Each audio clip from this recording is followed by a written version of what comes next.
Set کرتا ہوں.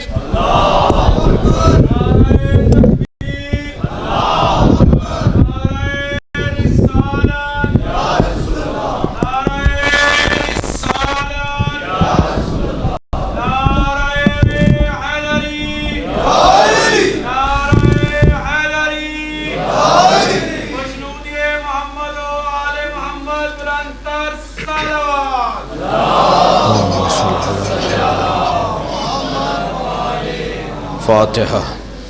بسم اللہ الرحمن الرحیم الحمد للہ رب العالمین الرحمن الرحیم مالک یوم الدین ایاک نعبد و ایاک نستعین اهدنا الصراط المستقیم صراط الذین انعمت علیہم غیر المغضوب علیہم ولا الضالین اللهم صل علی محمد. اعوذ باللہ من الشیطان الرجیم. بسم اللہ الرحمن الرحیم.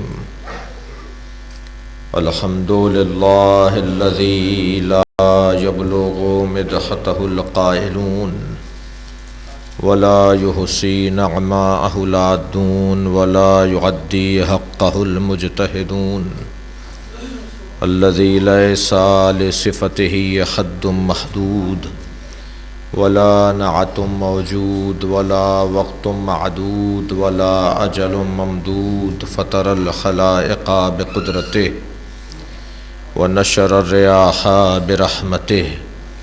الصلاة والسلام على الرسول المسدد المصطفى العمجد المحمود الأحمد سيدنا ومولانا ومولى الكونين جد الحسن والحسين عاني أبا القاسم محمد. اللهم صل على محمد وآله الطيبين الطاهرين المعصومين الذين قال الله إنما يريد الله ليذهب عنكم الرجس أهل البيت ويطهركم تطهيرا.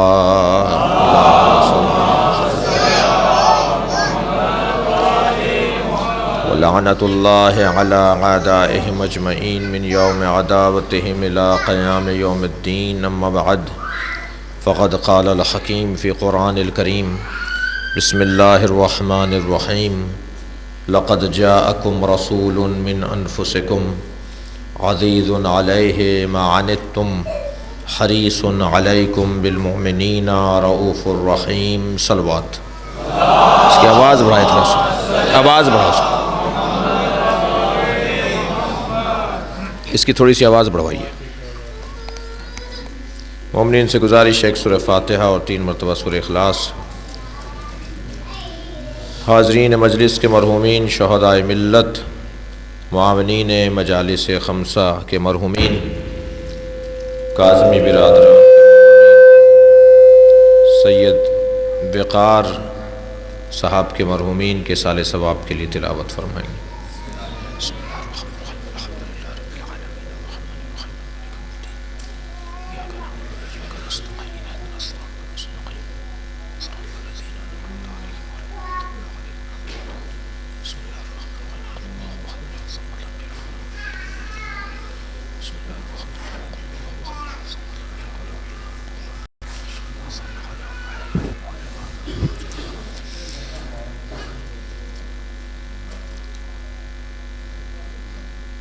سورہ مبارکہ توبہ کی آیہ کریمہ. پروردگار عالم اپنے نبی کی عظمت کو بیان کر رہا ہے. لقد جاءکم رسول من انفسکم، بتحقیق تم تک آ گیا میرا بھیجا ہوا یعنی رسول،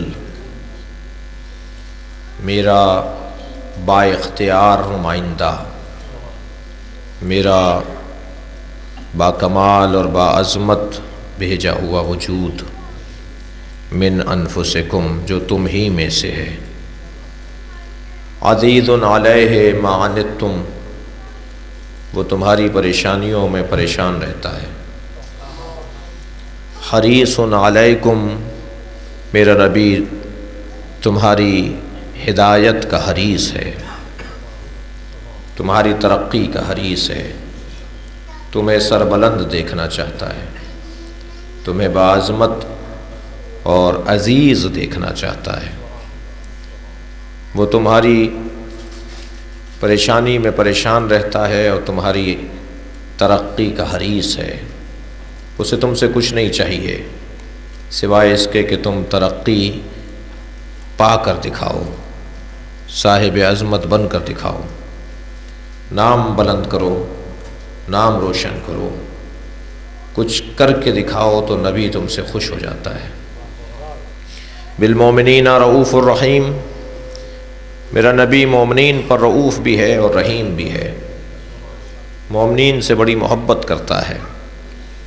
یا کریمہ کا ترجمہ کل ابتدائی مجلس میں اور تمہیدی مجلس میں میں نے عرض کیا تھا کہ خبر دے رہا ہے اللہ، لقد جاءکم، آ گیا تم تک، رسول، میرا بھیجا ہوا رسول آ گیا۔ تمہیں دیر سے معلوم ہوا کہ وہ آ گیا، تم نے دیر سے پہچانا کہ وہ کون ہے، تمہیں معرفت میں دیر ہوئی، وہ تو بہت پہلے سے تمہارے درمیان ہے۔ اگر تم بصارت کی نگاہوں سے دیکھتے تو تمہیں نظر آ جاتا، تم نے اگر توجہ کی ہوتی تو وہ تمہارے ہی درمیان ہے۔ دید اپنی بہتر کرو، عینکیں اپنی اچھی کرو، تمہیں رسول اپنے درمیان دکھائی دے گا۔ رسول کہیں گیا نہیں ہے، رسول مرا نہیں ہے۔ صلوات بھیجے محمد والے محمد۔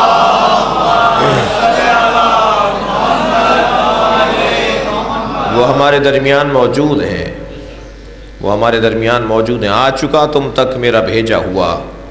آج آیت کے دوسرے حصے پہ غور کروں گا، اور رسول، میری طرف سے آ گیا میرا بھیجا ہوا رسول، جسے کہیں سے روانہ کر دیا جائے، کسی چیز کو ایک جگہ سے آزاد کر دیا جائے، چھوڑ دیا جائے، روانہ کر دیا جائے، اسے رسول کہا جاتا ہے۔ عربی زبان میں بالوں کے کھولنے کو ارسال کہا جاتا ہے۔ بال اگر کھلے ہوئے ہوں، بندھے ہوئے نہ ہوں، پھیلے ہوئے ہوں، کھلے ہوئے ہوں، تو اس کیفیت کو ارسال کہا جاتا ہے جی، یعنی آزاد، صاحب اختیار۔ اب یہاں پر مراد یہ ہے کہ میں نے ایک جگہ پر رکھا ہوا تھا، میں نے انہیں ایک جگہ پر مقرر کیا ہوا تھا، اب میں نے تمہاری طرف انہیں بھیج دیا، اور جسے بھیج رہا ہوں اسے با اختیار بنا کر بھیج رہا ہوں، اس لیے کہ خود بھیجے جانے میں یہی مفہوم پوشیدہ ہے۔ نکالے جانے میں کچھ اور مفہوم ہے، بھیجے جانے میں کچھ اور مفہوم ہے۔ نکالا اسے جاتا ہے کہ جس میں اہلیت نہ ہو، بھیجا اسے جاتا ہے جس میں صلاحیت ہو۔ نکالا اسے جاتا ہے کہ جو کسی کام کا نہ ہو، بھیجا اسے جاتا ہے جو کسی کام پر جا رہا ہو۔ نبی کو بھیجا ہے، نکالا نہیں ہے۔ عربی زبان میں، قرآنی لسان میں بھیجے ہوئے کو رسول کہتے ہیں اور نکالے ہوئے کو مردود کہتے ہیں۔ مردود ہے شیطان، توجہ ہے نا، اللہ نے جسے نکال دیا ہے، جس کا اب کوئی وجود ہی نہیں ہے، جس کی کوئی حیثیت ہی اللہ کے نزدیک نہیں ہے۔ عظمت پیغمبر پر ذرا محسوس تو کریں کہ اللہ جس پر اعتماد کر کے بھیجے وہ وجود ہے نبی کا وجود، اور رسول ہیں یہ کچھ اور نہیں ہے۔ محمد اور رسول دو وجودوں کے نام نہیں ہیں، بلکہ ایک ہی وجود کی حیثیت اور کیفیت کا بیان ہے رسول۔ محمد رسول اللہ، یہ قرآن کی آیت، قرآن میں 4 جگہ اللہ نے اپنے رسول کو یاد کیا ہے، ایک تو پورا سورہ اپنے نبی کے نام پر نازل کر دیا، محمد رسول اللہ والذین معہ اشداء علی الکفار۔ محمد اور محمد ہمارے رسول ہیں۔ اچھا، یہاں اگر یہ بات سمجھ میں نہ آئے کہ محمد ہمارے رسول ہیں، صرف یہ کیوں کہا جا رہا ہے، تو دوسری آیت میں کہا وما محمد الا رسول، محمد نہیں ہے الا رسول، اگر ہے تو رسول ہے۔ یعنی ان کا مقام، ان کی کیفیت، ان کی حیثیت، ان کا کمال یہ ہے کہ یہ رسول ہیں، یہ بھیجے ہوئے ہیں۔ محمد رسول اللہ، وما محمد ابا احد من رجالکم ولکن رسول اللہ، رسول اللہ۔ ہمارا محمد تم میں سے کسی کا رشتہ دار نہیں ہے، ہمارا محمد صرف اور صرف رسول اللہ ہے، وخاتم النبیین، اور نبیوں کا خاتم ہے، نبیوں کا آخر ہے۔ آج کی اس مجلس میں اس رسالت کے موضوع پر اور خاتمیت کے موضوع پر تھوڑا غور کریں۔ عزیزان گرامی، ہم نبی کی خاتمیت کے قائل ہیں، نبی کے بعد کسی نبی کے آنے کے قائل نہیں ہیں، اور شاید نبی کے بعد کسی نبی کے نہ آنے کی اتنی محکم دلیل کسی کے پاس ہو جتنی محکم دلیل ہمارے پاس ہے، اور وہ یہ کہ ہم تو کلمے میں ہی علی ولی اللہ کہہ کر نبیوں کا سلسلہ روک دیتے ہیں۔ صلوات بھیجے محمد و آل محمد پر۔ اب کسی کا کلمہ ہی نہیں پڑھنا، اب نبوت کا کلمہ ہی نہیں چلے گا۔ اب اگر بات ہوگی تو نبی کے بعد ولایت کی اور امامت کی بات ہوگی۔ خاتمیت ایک مسلم عقیدہ ہے، وہ مسلمان ہی نہیں ہے جو نبی کو خاتم نہ مانتا ہو، جو سرکار دو جہاں کو آخری پیغمبر نہ مانتا ہو، جو نبی کے بعد کسی اور نبی کی حیثیت میں مانتا ہو۔ ایک ممبری زبان کا جملہ کہہ دوں، نبی کہتے ہیں خبر لانے والے کو، جب خبر ہی نہیں رہی تو نبی کی ضرورت کیا ہے؟ توجہ ہے؟ جب ساری خبریں بھیج دی گئیں، جب سارے پیغامات بھیج دیے گئے، جب قیامت تک کا ہدایت نامہ نازل کر دیا گیا، تو اب خبر ہی نہیں ہے جو نبی آئے، کوئی نبا ہی نہیں ہے جو نبی آئے، اب ضرورت ہی نہیں ہے۔ اس وجہ سے نبی بعد میں اب آنے والے نہیں ہیں، اس لیے کہ ضرورت باقی نہیں ہے۔ دو دلیلیں ہیں نبوت کی خاتمیت کے اوپر، موٹی موٹی دو دلیلیں، ایک قرآن اور ایک مولا علی کا وجود، ایک حضرت علی کا وجود۔ سردی زیادہ ہے آج؟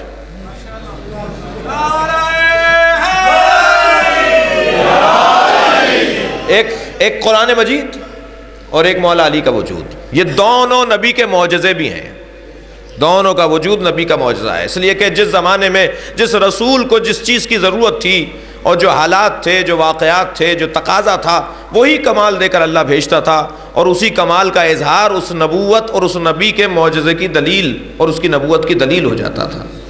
حضرت عیسیٰ کے زمانے میں مریضوں کی تعداد زیادہ تھی، کوڑ کے مرض اور مریض اور برس کے مریضوں کی تعداد بہت زیادہ تھی، پروردگار عالم نے حضرت عیسیٰ کے ہاتھ میں شفا رکھی، وہ جس مریض کے اوپر ہاتھ رکھتے تھے وہ شفا یاب ہو جاتا تھا۔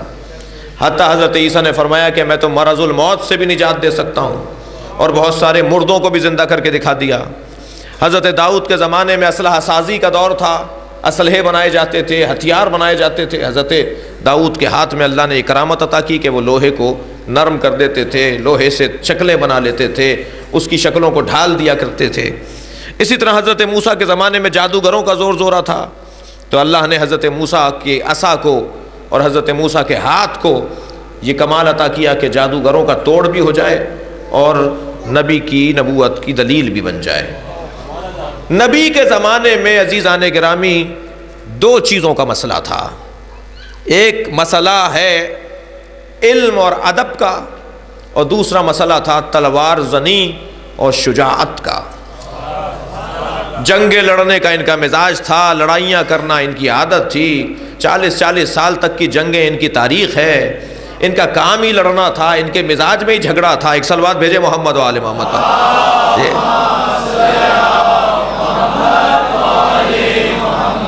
جس ماحول کے اندر ان کی ثقافت کا حصہ لڑنا ہو، کوئی بھی بندہ نہیں ملتا تھا کہ جس کے ہاتھ میں تلوار نہ ہو، جس کے ہاتھ میں اسلحہ نہ ہو، جن کے مزاج میں لڑنا ہو، اور شجاعت اس زمانے میں انسان کا کمال شمار کیا جاتا ہو۔ ایسے میں اللہ اپنے حبیب کو جو معجزہ عطا کرے گا وہ شجاعت کا معجزہ بھی دے گا، اور وہ علم کا اور اشعار اور ادبیات کا معجزہ بھی عطا کرے گا۔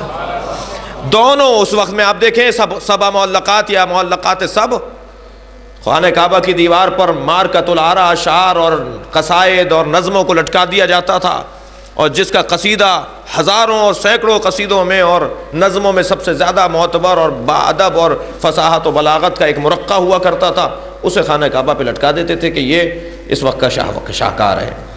اور ان تمام نظموں میں 7 نظمیں بڑی بھاری شمار ہوئیں، 7 شاعروں کو سب سے بڑا شاعر شمار کیا گیا۔ لہذا ان کے 7 شاعروں کے کلام کو وہاں لٹکایا، جس کو کہا 7 معلقات، 7 لٹکے ہوئے شعر، معلق، لٹکے ہوئے معلقات، لٹکے ہوئے اشعار، 7 لٹکے ہوئے کلام اور اشعار۔ یہ دلیل ہو جاتے تھے کہ ان سے بڑا کوئی شاعر نہیں ہے، ان سے بڑا کوئی ادیب نہیں ہے۔ تو اب جو ان سے بڑا ادیب ہوگا، جو ان سے بڑا ادب کا شاہکار دکھائے گا، اسی کو سب مانیں گے، اسی کا احترام ہوگا، اسی کو بڑا مانا جائے گا۔ جی ان میں سے ایک نام ہے لبید ابن ربیعہ، حضرت فاطمہ کلابیہ، حضرت بی بی ام المؤمنین کے دادا، حضرت ام المؤمنین کے دادا، حضرت عباس کے نانا ہوئے، پڑنانا ہوئے۔ ان 7 میں سے ایک ہیں، وہ دوسرے دور حکومت تک زندہ رہے، حضرت عمر کے دور تک زندہ رہے، اور بڑی عمر پائی انہوں نے، 100 سال 150 سال عمر پائی۔ ایک مرتبہ گفتگو ہونے لگی کہ سب سے بڑا شاعر کون ہے اس وقت جو زندہ ہے پرانے زمانے کے شاعروں میں، تو معلوم ہوا لبید ابن ربیعہ فلاں آبادی میں فلاں دیہات میں رہتے ہیں۔ حضرت عمر نے ان کو خط لکھا، حکومت کی طرف سے خط لکھا کہ آپ کے زمانہ جاہلیت کے اشعار ہمیں یاد آتے ہیں، تو کوئی نیا کلام کہا ہو تو ذرا بھیج دیجئے۔ تو انہوں نے سورہ الحمد لکھ کر بھیج دی، اور انہوں نے کہا جب سے قرآن نازل ہوا ہے میں نے شعر کہنا بند کر دیا ہے۔ صلوات بھیجے محمد و آل محمد۔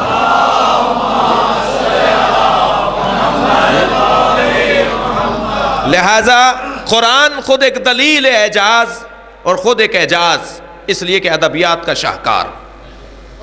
اعجاز قرآنی پر بات کرنے کے لیے علیحدہ گفتگو کی ضرورت ہے، علیحدہ موضوع کی ضرورت ہے۔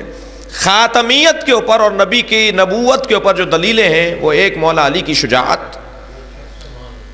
بھئی ضرورت کیا تھی، خود نبی کو شجاع اور خود نبی کو تلوار چلانے والا اللہ بنا دیتا۔ قرآن بھی تو انہی کے ہاتھ میں دیا، تلوار بھی انہی کے ہاتھ میں دے دیتا۔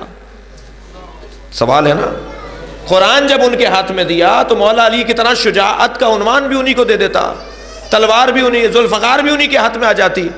کہ نہیں، اگر ہم ذوالفقار دے دیتے تو رحمت للعالمین کیسے کہلاتے؟ اصل عنوان تو ان کا رحمت للعالمین ہے۔ لہٰذا اب کیا کیا جائے کہ سرکار تلوار بھی نہ چلائیں اور سب سے زیادہ شجاع بھی ہو۔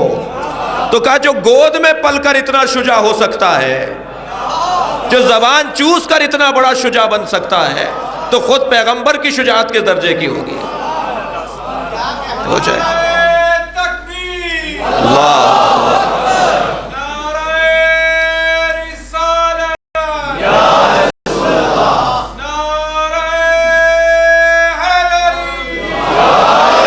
پیغمبر اکرم کو شجاعت کا عنوان دینا تھا تو مولا علی کے ذریعے سے دیا۔ نہج البلاغہ میں ایک جگہ خود ارشاد فرماتے ہیں کہ جب مجھ پر جنگ سخت ہو جاتی تھی، مولا علی اور جنگ سخت ہو جائے، ایک جگہ فرماتے ہیں جب مجھ پر جنگ سخت ہو جاتی تھی تو میں نبی کی پناہ میں چلا جاتا تھا۔ مجھے پیغمبر کی پناہ میں جا کر، پیغمبر کے سائے میں جا کر، ان کے قریب بیٹھنے کے بعد شجاعت کا حوصلہ ملتا تھا، جنگ میں لڑنے کا حوصلہ ملتا تھا۔ تو اب جو علی جیسے کو شجاعت کا حوصلہ دے تو وہ خود کتنا بڑا شجاع ہوگا۔ پروردگار عالم نے اپنے نبی کو، کیونکہ عالمین کے لیے رحمت، وہ رب العالمین ہے، یہ رحمت للعالمین ہے، کیونکہ نبی کی نبوت محیط ہے ساری نبوتوں کے اوپر۔ نبی کو سارے نبیوں کے اوپر شاہد بنایا گیا ہے، سارے نبیوں پر گواہ بنایا گیا ہے، اول سے لے کر آخر تک کے زمانے پر نبی کی نگاہیں ہیں۔ ایسا نبی، ایسا مکمل نبی، ایسا آخر نبی، ایسا اول نبی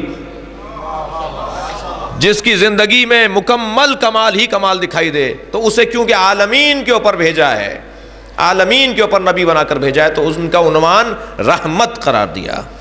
جس کی زندگی کے اندر رحمت ہو تو اس کی زندگی میں پھر کسی کے اوپر عذاب نہیں ہوگا، کسی کی زندگی کے اوپر عذاب نہیں ہوگا۔ پیغمبر اکرم سب کے لیے رحمت بنیں گے۔ جو پتھر مارتے تھے، جنہوں نے خون نکالا بدن پیغمبر سے، جنہوں نے اذیتیں پہنچائیں، تہمتیں لگائیں، الزام لگائے، جو مجنون کہا، دیوانہ کہا، ساحر کہا، قرآن کہہ رہا ہے اس لیے میں بھی کہہ رہا ہوں جی، یہ سارے عنوانات پیغمبر اکرم کے لیے دیے۔ پیغمبر اکرم کے سامنے جب انہیں لا کر کھڑا کیا گیا تو حضرت نے انہیں بہت ہی آسانی سے فرمایا اذهبوا انتم الطلقاء، جاؤ میں نے تمہیں آزاد کر دیا۔ اتنی تکلیفیں پہنچانے والوں کو پیغمبر نے یہ نہیں کہا کہ میں بدلہ لوں گا۔ ایک اور جملہ آپ کی سماعتوں کے حوالے کروں۔ عزیزان گرامی، پیغمبر اکرم نے کبھی کسی اپنے دشمن سے بدلہ نہیں لیا، بلکہ یوں کہوں کہ اللہ نے بھی نبی کے دشمن سے بدلہ لینے کے لیے جو اہتمام کیا ہے اسے علی کہا جاتا ہے۔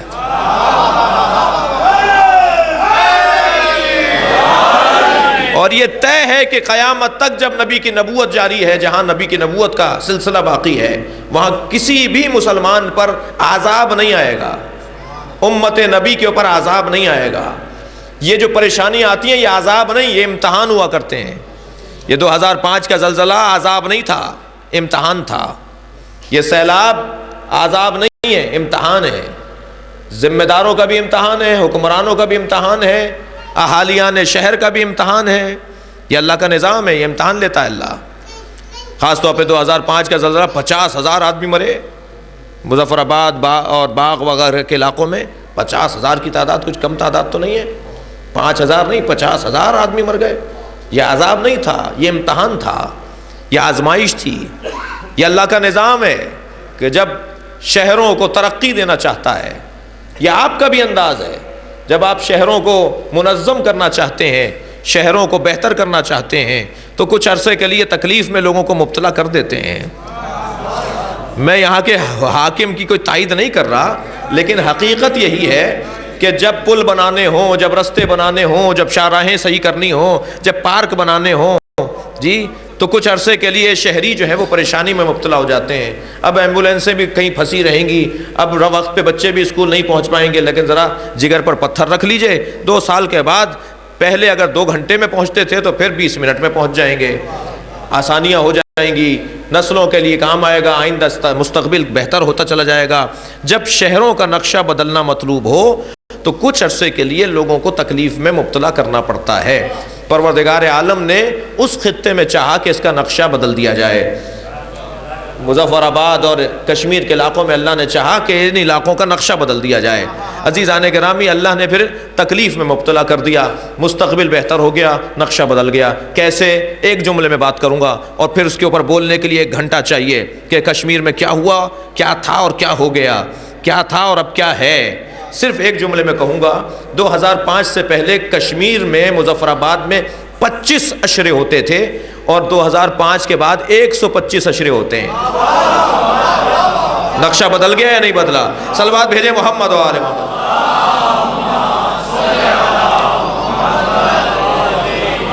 اس وقت تو ہمیں لگ رہا ہوگا کہ صاحب یہ کیا ہو گیا، اتنے جنازے دفنانے والے نہیں تھے، لیکن اب نقشہ بدل گیا۔ وہ کاظمی اور نقوی سادات خاص طور پہ جو دوسرے خیمے میں بیٹھے ہوئے تھے، اپنے خیمے میں پلٹ کے آ گئے۔ جی حالات ہی تبدیل ہو گئے، سینکڑوں کی تعداد میں مدرسے بن چکے ہیں، اسکول بن رہے ہیں۔ شاید آپ کے کراچی میں اور آپ کے لاہور میں اپنا کوئی کالج نہ ہو، لیکن مظفر آباد میں اپنا کالج ہے، فاطمیہ کالج۔ ایک صلوات بھیجیں محمد و آل محمد۔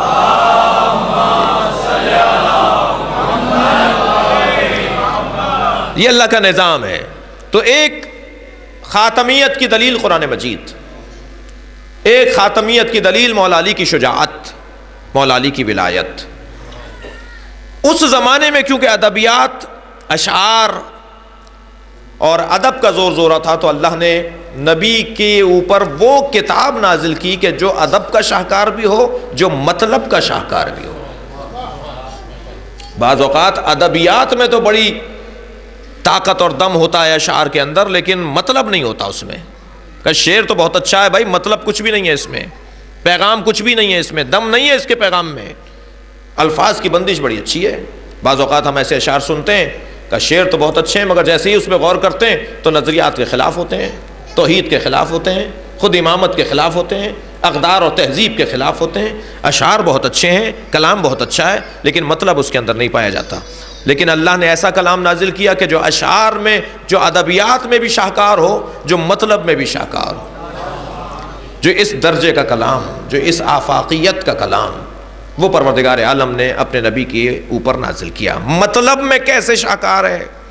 ادبیات کی تو میں نے مثال دی لبید ابن ربیعہ کی۔ مطلب اور پیغام میں کیسے شاہکار ہے، اس کی چند مثالیں ہیں۔ بچہ جب چھوٹا ہوتا ہے تو اسے جو پڑھنے کے لیے کتاب دی جاتی ہے تو وہ اپنے سال بھر کے کلاس کے نصاب کی کتاب کو شاید 2-3 مرتبہ پھاڑ دیتا ہو، اور سال میں 3-4 دفعہ اسے کتاب کی ضرورت پڑتی ہو۔ ایک ہی کتاب ہر 2 مہینے کے بعد وہ پھاڑ دیتا ہے، اس کی جلد علیحدہ ہو جاتی ہے، پھر دوبارہ نئی خریدنی پڑتی ہے۔ مگر جیسے جیسے یہ بڑا ہوتا چلا جاتا ہے ایسے ایسے وہ کتاب سال بھر تک چلتی رہتی ہے۔ یعنی بچپنے میں انہوں نے ایک کتاب کو 4 مرتبہ پھاڑ کے پڑھا اور جوانی میں ایک ہی کتاب کو سال بھر تک گزار دیا۔ یہ کیوں ایسا ہوا؟ یہ اس وجہ سے ہوا کہ یہ بڑے ہو گئے ہیں، ان کا بدن بڑا نہیں ہوا ہے، ان کی سمجھ بڑی ہو گئی ہے، ان کی سمجھداری بہتر ہو گئی ہے، ان کا ذہن اچھا ہو گیا ہے۔ عزیزان گرامی، یہی کیفیت امتوں پر بھی ہے اور ملتوں پر بھی ہے اور قوموں پر بھی ہے۔ جب قوم بچہ ہوتی ہے، جب ملت بچہ ہوتی ہے تو کبھی تورات بھیجی جاتی ہے، کبھی انجیل بھیجی جاتی ہے، کبھی زبور بھیجی جاتی ہے۔ یہ بار بار کتابوں کی ضرورت اس لیے پڑ رہی ہے کہ اب یہ بچے ہیں، جب یہ جوان ہو جائیں گے تو قرآن کے علاوہ ضرورت ہی پیش نہیں آئے گی۔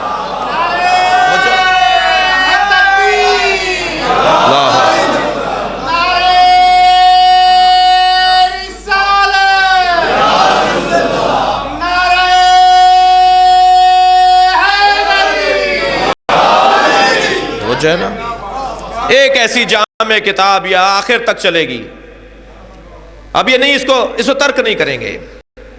دوسرا پیغام اس کے اندر یہ ہے کہ مطلب اتنا آفاقی ہے کہ کوئی بھی تو چیز ایسی نہیں ہے جو اس میں بیان نہ ہوئی ہو، کوئی ایسی چیز نہیں ہے۔ لا رطب ولا یابس انزلنا علیک تبیانا لکل شیء۔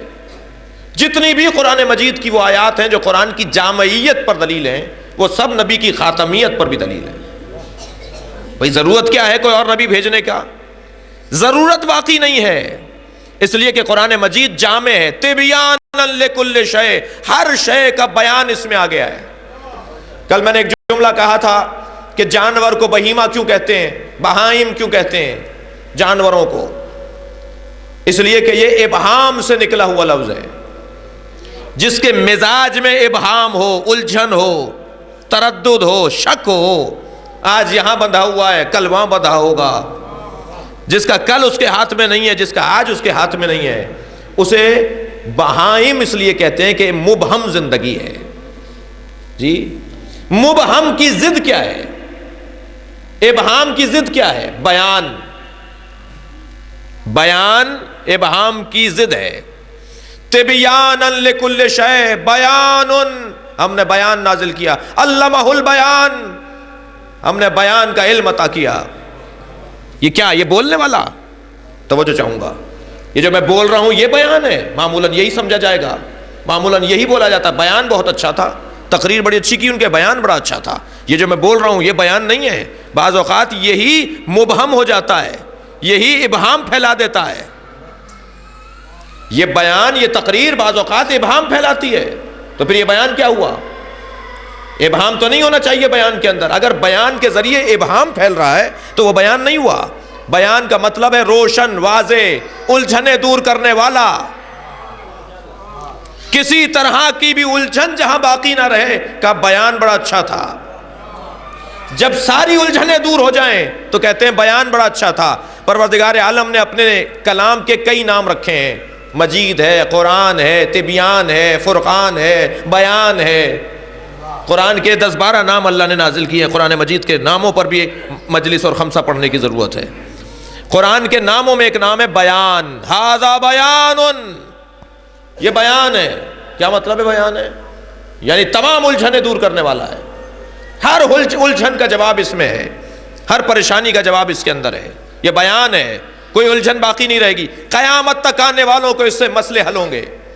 تو بھائی جب قیامت تک آنے والوں کے مسئلے حل ہو رہے ہیں تو پھر کسی اور کتاب کی ضرورت کیا ہے؟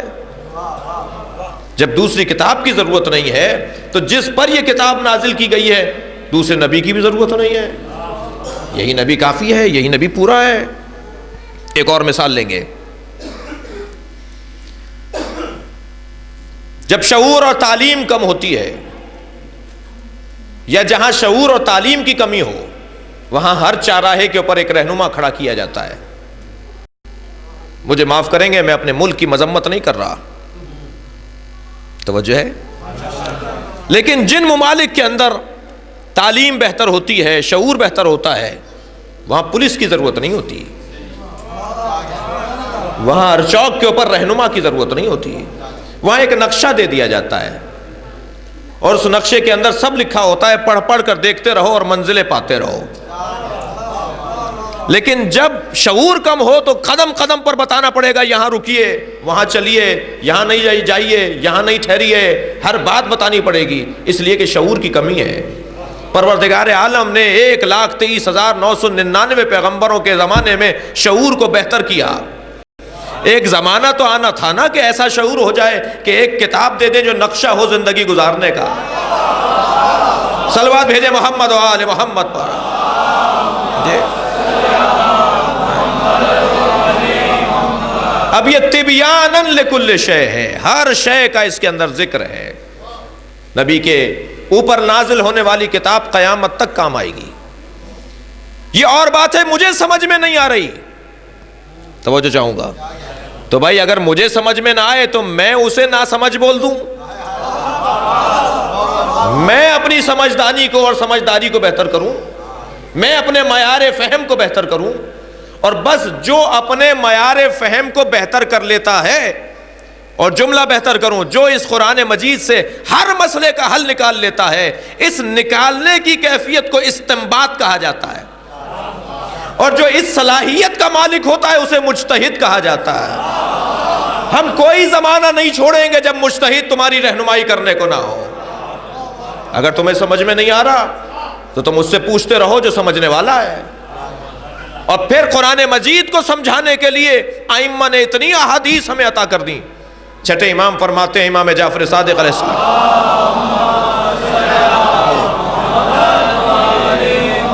حضرت ارشاد فرماتے ہیں ہم نے قیامت تک آنے والے سارے مسئلوں کا حل اپنے پیغامات اور احادیث میں دے دیا ہے۔ ہم اہل بیت نبوت نے، ہم اہل بیت پیغمبر نے کوئی مسئلہ ایسا نہیں چھوڑا جو قیامت تک آئے گا اور ہم نے اس کا حل نہ دیا ہو۔ مزید 40 سال کے بعد کوئی مسئلہ آنے والا ہو، ائمہ کی حدیث میں اس کا حل موجود ہے۔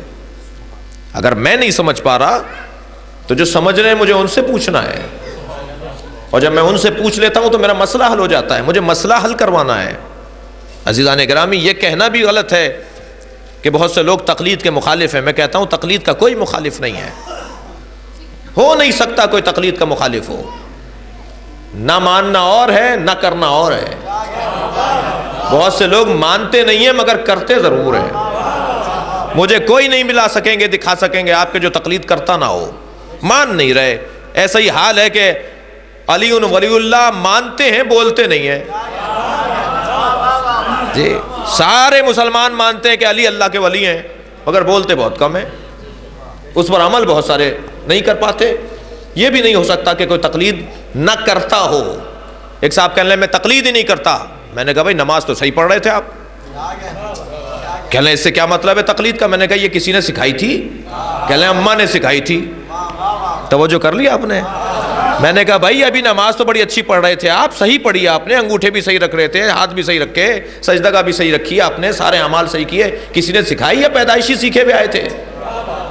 کہہ لیں نہیں اماں نے سکھائی تھی۔ میں نے کہا اماں آپ کی مجتہدہ ہے، اماں آپ کی مرجع تقلید ہے؟ کہہ لیں نہیں انہوں نے ان کے ابا سے سیکھی۔ تو بھائی پہنچتے پہنچتے پہنچو گے ضرور آیت اللہ محسن الحکیم تک ہو یا آیت اللہ بروجردی تک۔ دادا کی بات سنتے ہوئے آ رہے ہو تو آیت اللہ بروجردی کے مقلد ہوں گے وہ، اور اگر ابا کی سن رہے ہو تو دادا خوئی کے مقلد ہوں گے۔ پہنچو گے پھر بھی تم مقلد تک، مجتہد ہو نہیں سکتا کہ کوئی تقلید نہ کر رہا ہو۔ توجہ چاہوں گا عزیزان گرامی، بس بہتر یہی ہے کہ ہم ان سے یہ کہنا چاہ رہے ہیں بھائی آپ کر تو رہے، مان بھی لیجئے کہ یہ نظام در حقیقت عقلی نظام ہے۔ توجہ ہے نا میرے ساتھ؟ یہ در حقیقت ایک عقلی مسئلہ ہے، یہ کوئی مولویوں کا بنایا ہوا اور تنظیمیوں کا بنایا ہوا ان لوگوں کا مسئلہ نہیں ہے، مسئلہ عقلی ہے، ہو ہی نہیں سکتا۔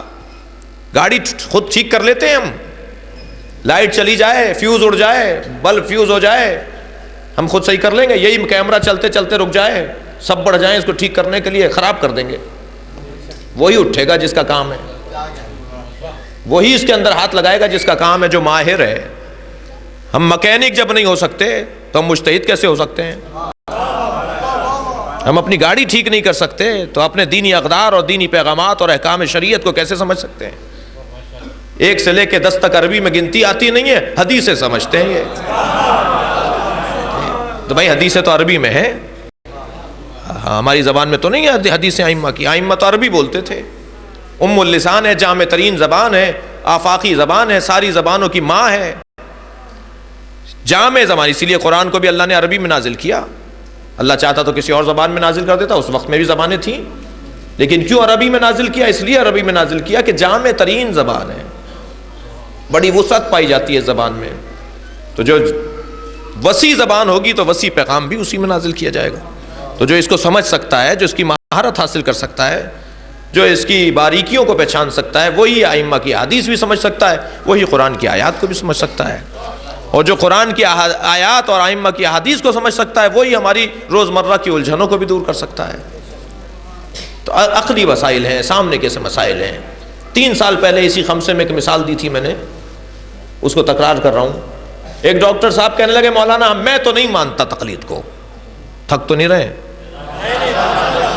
کہنے لگے میں تو مانتا ہی نہیں ہوں تقلید کو۔ میں نے کہا بھائی آپ ہو نہیں سکتا کہ نہ مانیں، یہ ہو نہیں سکتا۔ اگر سمجھدار ہیں، صاحب عقل ہیں تو ماننا پڑے گا، زبردستی اور ڈنڈے کے زور پر بھی نہیں، آپ خود مانیں گے۔ کہنے لگے میں تقلید کو مانتا ہی نہیں ہوں۔ میں نے کہا کیوں نہیں مانتے؟ کہنے لگے میں پڑھا لکھا ہوں، میں پڑھا لکھا ہوں، مجھے کیا ضرورت آ رہی ہے کسی کی تقلید کرنے کی؟ اب انہیں کون سمجھائے کہ ہم نے کب کہا ہے کہ میڈیکل میں تقلید کریں آپ؟ ہم نے کب کہا ہے ان سے کہ نسخہ تم اب کسی اور ڈاکٹر سے لکھوایا کریں؟ مگر میں نے کہا نہیں، انہیں سمجھانے کے لیے تھوڑی دیر ایک مثال کا سہارا لینا پڑے گا۔ تھوڑی دیر بعد میں نے کہا ڈاکٹر صاحب ایک مشورہ چاہیے، اور مشورہ یہ چاہیے کہ میں جب بیمار ہو جاتا ہوں، میرے اہل خانہ بیمار ہو جاتے ہیں، تو میں ڈاکٹر سے رجوع نہیں کرتا، گھر میں ہی بچی ہوئی دوائیاں رکھی ہوتی ہیں، مختلف سیرپ، مختلف ٹیبلٹس، بہت سارے ڈبہ ہر گھر میں ہوتا ہے جی، تو میں اسی میں سے کچھ نہ کچھ سمجھنے کی کوشش کرتا ہوں، کچھ نہ کچھ سمجھ میں آ بھی جاتا ہے، اور وہ دوائیاں، وہ ٹیبلٹس، وہ دوائیاں استعمال کر لیتا ہوں اور ٹھیک بھی ہو جاتے ہیں۔ تو بتائیے میں ٹھیک کرتا ہوں یا نہیں؟ ناراض ہونے لگے، کہنے لگے مولانا آئندہ ایسا نہیں کیجیے گا، بڑا خطرناک کام کرتے ہیں، اب تک تو اللہ نے بچا لیا، آگے کیا معلوم کہ کیا کیا حادثہ سامنے آ جائے۔ میں نے کہا کیوں ڈاکٹر صاحب، میں پڑھا لکھا ہوں، سمجھ لیتا ہوں۔ تو ناراض ہو کر کہنے لگے بغیر میڈیکل پڑھے ہوئے آپ دوائیاں کیسے سمجھ لیتے ہیں؟ میں نے کہا جیسے بغیر دین پڑھے ہوئے آپ دین سمجھ لیتے ہیں۔ صلوات بھیجے محمد و آل محمد پر۔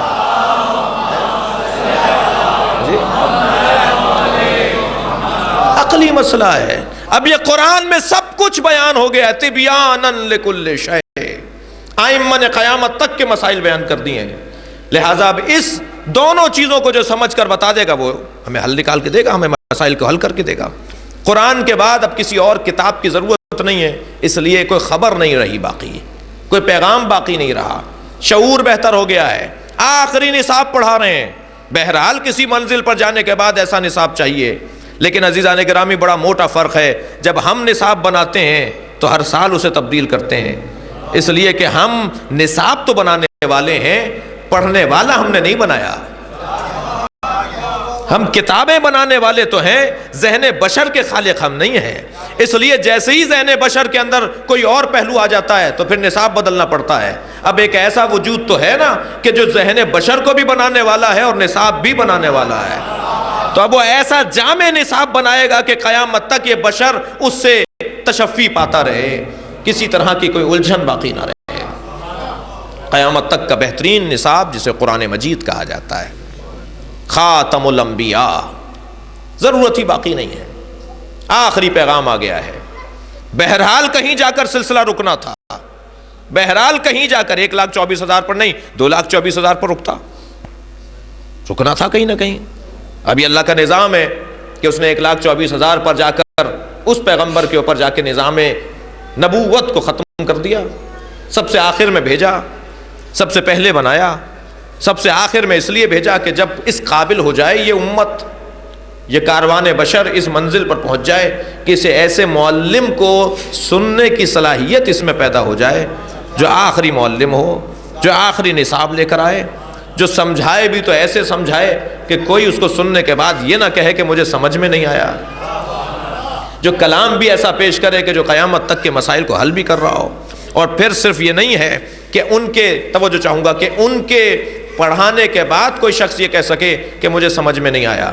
بہترین نصاب اور بہترین معلم اب ان کے بعد کسی نبی کی ضرورت نہیں ہے، معصوم کی ضرورت ہے۔ جو انہوں نے بتایا ہے اسے ویسا ہی رکھ دیا جائے، جو ان کی بتائے ہوئے تعلیمات کو محفوظ رکھے اسے معصوم کہا جاتا ہے۔ تو اب آنے والا لا نبی بعدی، اے میرے علی، اے میرے بھائی، تم میں سارے کمالات وہی ہیں جو میرے اندر ہیں، لیکن تم نبی نہیں ہو۔ الا لا نبی بعدی، میرے بعد نبی کوئی آنے والا نہیں ہے۔ تو اب کیا ضرورت تھی ولایت کی، کیا ضرورت تھی مولا علی کی ولایت کی؟ کہ ضرورت یہ ہے کہ جو انہوں نے پڑھایا ہے، جو سکھایا ہے، اسے محفوظ رکھیں۔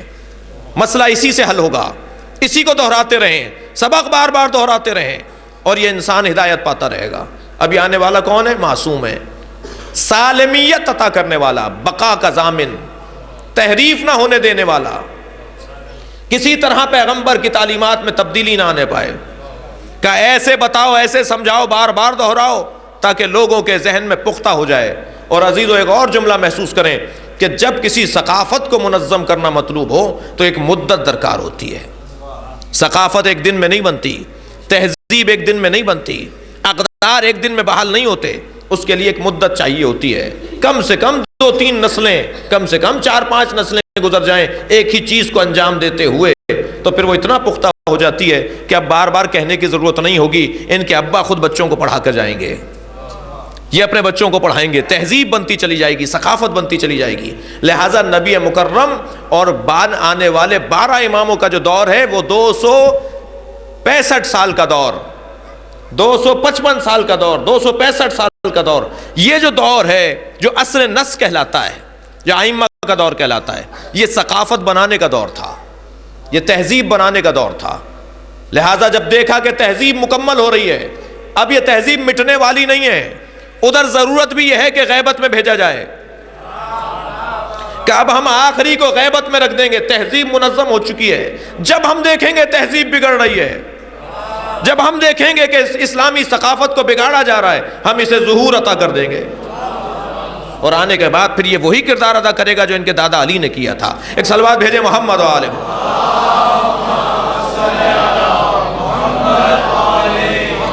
تو اب ضرورت نہیں ہے خاتم کی۔ خاتم کا مطلب انگوٹھی، خاتم کا مطلب مہر، ہاں یہ دونوں مطلب خاتم کے ٹھیک ہے۔ عربی زبان میں خاتم یعنی انگوٹھی۔ تختم بالعقیق، عقیق پہنا کرو، تختم خاتم، عقیق پہنا کرو، حدیث کہہ رہی ہے۔ لأنہ اول حجر، کیونکہ یہ پہلا پتھر ہے، یشہد ان لا الہ الا اللہ محمد الرسول اللہ علی ولی اللہ، یہ پہلا پتھر ہے جس نے اللہ کی توحید، نبی کی رسالت اور مولا علی کی ولایت کا اقرار کیا ہے۔ تختم، عقیق، خاتم، انگوٹھی، انگشتر، اسے خاتم اس لیے کہتے ہیں کہ یہ مہر کے طور پر پہلے استعمال ہوتی تھی، انگوٹھیوں کے اندر ہی مہر ہوا کرتی تھی۔ جی وہ جو تیسرے دور خلافت کے اندر بلوہ ہوا، اس کا سبب بھی یہی تھا کہ وہ انگوٹھی چرا لی گئی تھی، مہر جو تھی انگوٹھی وہ چرا لی گئی تھی، اور ایک جعلی خط لکھ دیا گیا تھا، اور جب پکڑ لیا گیا خط لے جانے والے کو تو اس نے بتایا کہ مجھے تو یہ خط فلاں لکھ کے بھیجا ہے، اور وہ لکھنے والا کون تھا؟ وہ انگوٹھی چرانے والا تھا۔ جی ایک داستان ہے، ایک پورا واقعہ ہے۔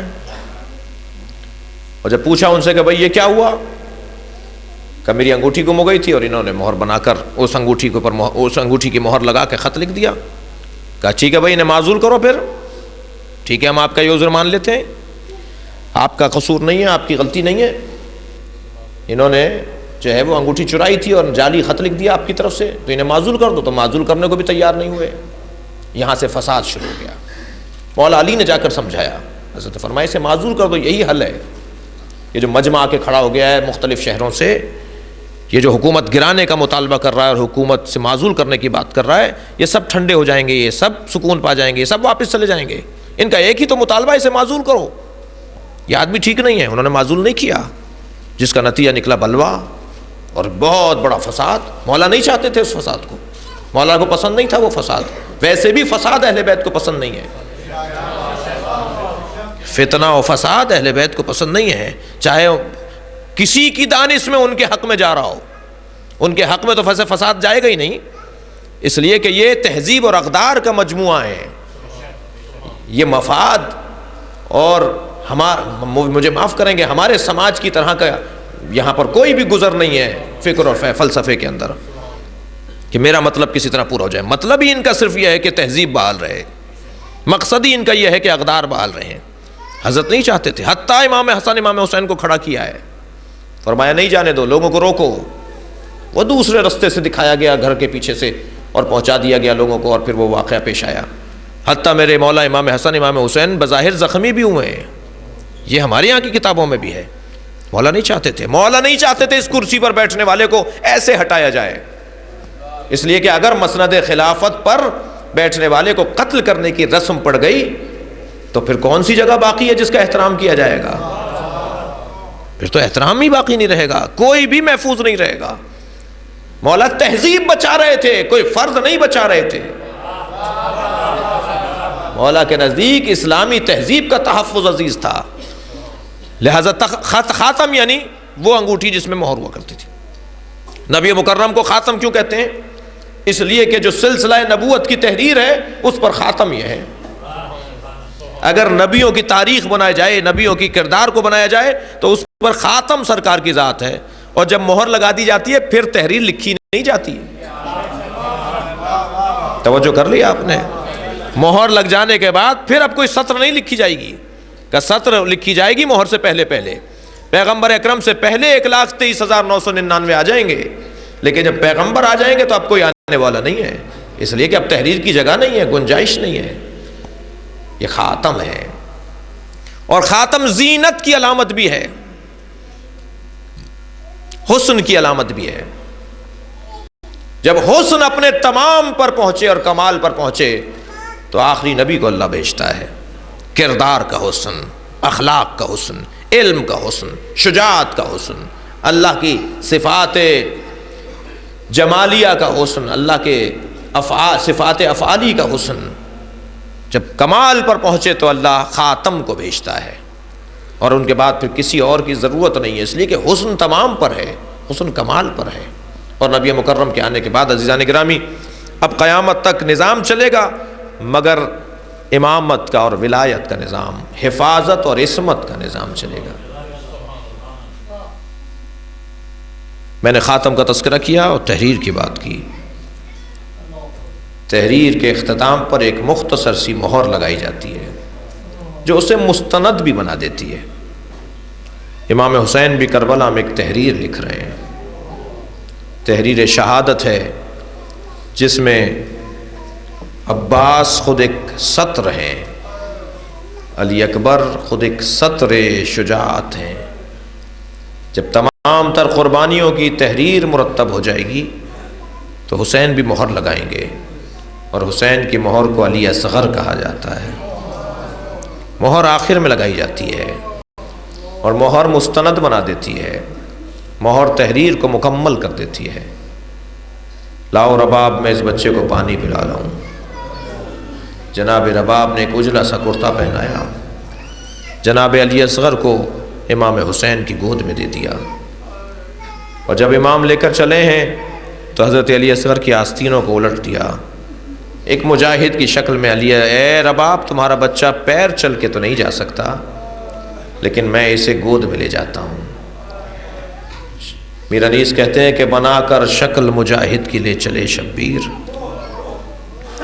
بنا کر شکل مجاہد کی لے چلے شبیر، الٹ دیا علی اصغر کی آستینوں کو. لائے میدان کربلا میں قوم اشقیا، میرا بچہ پیاسا ہے.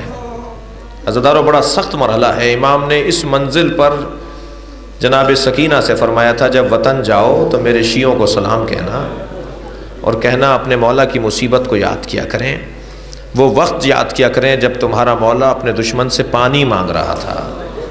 حضرت علی اصغر کے لیے پانی مانگ رہے ہیں، تم مجھے پانی نہ دو، میرے بچے کو پانی پلا دو. اور بڑا سخت ہے عزادارو.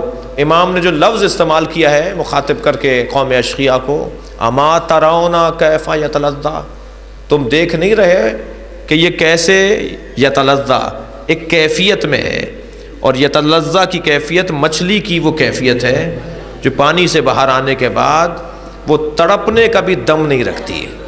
جب اس میں تڑپنے کا بھی دم نہیں ہوتا اور اس میں طاقت نہیں ہوتی تو کچھ دیر کے بعد وہ منہ کھولتی ہے اور بند کرتی ہے۔ عربی زبان میں اس کیفیت کو یتلذہ کہا جاتا ہے۔ تم دیکھ نہیں رہے یہ چند لمحوں کا مہمان ہے، یہ اب دنیا سے جا رہا ہے، اسے پانی پلا دو۔ لیکن عزادارو پانی نہیں پلایا، ایک تیر سے شعبہ سے حضرت علی اصغر کو شہید کر دیا۔ جب جناب علی اصغر کے گلے پر تیر لگا، امام نے اس خون کو اپنے چہرے پر مل لیا۔ جب جناب سکینہ نے اپنے بابا کا سر دیکھا تھا نا، تو پہلا سوال تو یہ کیا تھا، بابا یہ آپ کے چہرے پہ خون کس کا ہے؟ اجرکم اللہ، یہ خون علی اصغر کا خون ہے۔ فرمایا میں اسی چہرے کے ساتھ میدان محشر میں بلند ہوں گا اور اللہ سے سوال کروں گا، بے ای ذنب قتلت، میرے بچے کو کس جرم میں مارا گیا؟ یا اللہ مجھے آج تو سے انصاف چاہیے۔ اجرکم اللہ۔ امام نے حضرت علی اصغر کا لاشا عزادارو اپنی گود میں لیا۔ گرمی بہت شدید تھی، امام نے لاشے پر اپنی عبا ڈال دی اور لے کے چلے ہیں خیمہ گاہ کی قریب۔ جب خیمے کے قریب پہنچے ہیں، ماں کا خیمہ سامنے آیا تو امام حسین کے بڑھتے ہوئے قدم رک گئے۔ آگے جاتے ہیں، پیچھے آتے ہیں، اسی کیفیت میں تھے کہ خیمے سے پردہ ہٹا، جناب سکینہ در خیمہ پر دکھائی دی۔ بابا کو دیکھا، غور سے دیکھ کر اندازہ لگایا کہ علی اصغر کے کیونکہ بدن میں حرکت نہیں ہے، شاید میرے بھائی کو پانی پلا لیا۔ تو بی بی نے فرمایا، بابا میں بھی پیاسی ہوں، اجرکم اللہ، بابا مجھے بھی پانی پلا لائیے۔ امام نے کوئی جواب نہیں دیا۔ جب جناب سکینہ نے دوبارہ یہ جملہ کہا تو خیمے کے اندر سے بی بی رباب آ کر کھڑی ہو گئی۔ امام نے اپنی زوجہ کو سامنے دیکھا، فرمایا رباب بتاؤ میں کون ہوں؟ عجیب سوال تھا امام حسین کا، رباب بتاؤ میں کون ہوں؟ جناب رباب نے غور سے دیکھ کر کہا، آپ میرے امام ہیں، آپ میرے مولا ہیں، آپ میرے والی ہیں۔ جب امام نے یہ سن لیا تو ابا کا دامن ہٹا دیا۔ خون میں لت پت بچہ ایک ماں نے دیکھا، ننھے لبوں پر لب رکھ دیے، بوسے لے کر کہنے لگیں، یا بنیا مثلو کا ینہر، اے میرے لال کیا تجھ جیسے بھی نہر کیے جاتے ہیں؟ اجرکم اللہ۔ جناب رباب امام حسین کے ساتھ خیمے کی پشت پر چلی گئیں، ایک ننھی سی قبر کھودی، اپنے بچے کو قبر کے حوالے کر دیا۔ شاید ماں کو یہ احساس ہو گیا ہو کہ میرا بچہ دفنایا گیا ہے، لیکن جب عزادارو 11 محرم کی صبح سر گنے جانے لگے، تلاش کیا جانے لگا کہ حسین کا ایک چھوٹا سا بچہ بھی مارا گیا تھا، اس کا سر کہاں گیا، اس کا بدن کہاں گیا، تو لوگ نکلے ہیں لاشا ڈھونڈنے کے لیے۔ کسی نے کہا کہ ہم نے دیکھا تھا حسین اس لاشے کو خیمے کی پشت پر لے گئے تھے، اب نیزے لے کر آئے ہیں اور زمین کربلا میں ڈھونڈ رہے ہیں، اور ماں ہے جو ہاتھوں میں رسی بندھی ہے اور ان لوگوں کی طرف دیکھ رہی ہے۔ ایک نیزہ زمین سے باہر آیا، ننھا سا لاشا باہر آیا۔ اجرکم اللہ۔ جناب رباب نے اپنی آنکھوں سے دیکھا، ان کے بچے کے سر کو تن سے علیحدہ کیا جا رہا ہے، نیزے کی انی پر ننھا سا سر اٹھایا گیا۔ جب یہ سر کوفے سے گزر رہا تھا نا عزادارو، تو ایک سر دیکھنے والوں میں سے ایک نے دیکھ کر کہا، ذرا اس سر کو بھی تو دیکھو، کیسے چاند جیسا ٹکڑا لگ رہا ہے، چاند کا سا ٹکڑا لگ رہا ہے۔ دشمن اور غیر کی نگاہ میں جو چاند ہو، وہ ماں کی نگاہ میں کتنا پیارا ہوگا۔ جناب رباب نے اپنے بچے کو نوکے نیزہ پر بلند ہوتے ہوئے دیکھا عزادارو، سلام ہو اس ماں پر۔ جب مدینے میں پہنچی ہے نا تو اپنے مولا سے وعدہ کیا تھا، جب تک زندہ رہوں گی کبھی سائے میں نہیں بیٹھوں گی۔ جناب رباب دھوپ میں بیٹھا کرتی تھیں اور دھوپ میں بیٹھ کر مرثیہ کہا کرتی تھیں۔ کبھی امام حسین پہ مرثیہ لکھ دیا، کبھی علی اصغر یاد آیا تو مرثیہ کہا، کبھی جناب سکینہ یاد آئیں تو مرثیہ کہا۔ ایک مرتبہ علی اصغر یاد آئے، فرمایا، لکھا، اے علی اصغر میں نے بہت بچے دیکھے جن کا دودھ چھڑایا جاتا ہے تو ان کا لاڈ اٹھایا جاتا ہے، ان سے پیار کیا جاتا ہے۔ علی اصغر میں نے تجھ جیسے بچے نہیں دیکھے جس کا تیر سے دودھ چھڑایا گیا ہو۔ اے علی اصغر تجھے مجھ سے علیحدہ کر لیا گیا۔ اجرکم اللہ۔ ایک منزل مصائب اور لیں عزادارو۔ جناب امام سجاد ایک دن جناب رباب کے قریب آ کر بیٹھے، اماں سائے میں آ جائیے، بہت مدت گزر گئی۔ جناب رباب کا حال متغیر ہو گیا تھا، چہرے کا رنگ بدل گیا تھا، بال بی بی کے سفید تھے، بڑھاپا طاری تھا دھوپ میں بیٹھنے کی وجہ سے۔ فرمایا اماں سائے میں آ کر بیٹھ جائیے۔ فرمانے لگیں، اے زین العابدین کیا ہرملہ مارا گیا؟ جس نے میرے بچے کو مار دیا، جس نے میرے علی اصغر کو شہید کر دیا، کیا وہ مارا گیا؟ کہتے ہیں جب جناب مختار نے سن 64 میں حملہ کیا اور بدلہ لینا شروع کیا تو ہرملہ کو گرفتار کیا۔ ہرملہ سے پوچھا حضرت مختار نے، ہرملہ تو نے کیا ہے؟ حسین کی زوجہ تیرے مرنے کی تمنا کرتی ہے۔ کہا امیر میرے ترکش میں 5 تیر تھے، چند تیروں نے خطا کی اور 3 تیروں نے کام دکھایا۔ ان میں سے ایک تیر وہ تھا جو میں نے حسین کے سینے پر مارا، ایک تیر وہ تھا جو عباس کو مارا، ایک میں نے رباب کے بچے علی اصغر کے گلے پر مارا، میں نے رباب کے بچے کو تیر مار کے ختم کر دیا۔ عزادارو جب یہ ہرملہ کہہ رہا تھا تو دربار میں بالکونی میں عورتیں بیٹھی تھی جن کی گودوں میں بچے تھے۔ جب ہرملہ نے یہ کہا نا کہ میں نے تیر ایسے مارا، ماؤں کی گودوں سے بچے گرنا شروع ہو گئے اور ایک گریے کی فضا تھی، آوازیں آ رہی تھی، اے ہرملہ تو نے ایسا ننھا سا بچہ مار دیا، اے ہرملہ حسین کی زوجہ تیرے مرنے کی تمنا کرتی ہے۔ الا لعنت اللہ علی قوم الظالمین فسیعلم الذین ظلموا ای منقلب ینقلبون۔ یا اللہ ان آوازوں پر رحمت نازل فرما، رونے والوں کی توفیقات میں اضافہ فرما، پروردگارہ حاضرین کی توفیقات میں اضافہ فرما، مریضوں کو شفا عطا فرما، مرحومین کی مغفرت فرما۔ ابتدا میں نے جن کے نام لیے، جن عزیزوں کے مرحومین کے، یا اللہ ان سب کے درجات کو بلند فرما، امام زمانہ کے ظہور میں تعجیل فرما۔ ایک سورہ فاتحہ، 3 مرتبہ سورہ اخلاص، تمام مرحومین بالخصوص جن کے وارثوں نے آج حصہ لیا ہے، اپنا حصہ ڈالا ہے اور اس میں تعاون کیا ہے، ان تمام مومنین کے مرحومین کے صالح ثواب کے لیے تلاوت فرما۔ بسم اللہ الرحمن الرحیم، الحمدللہ رب العالمین،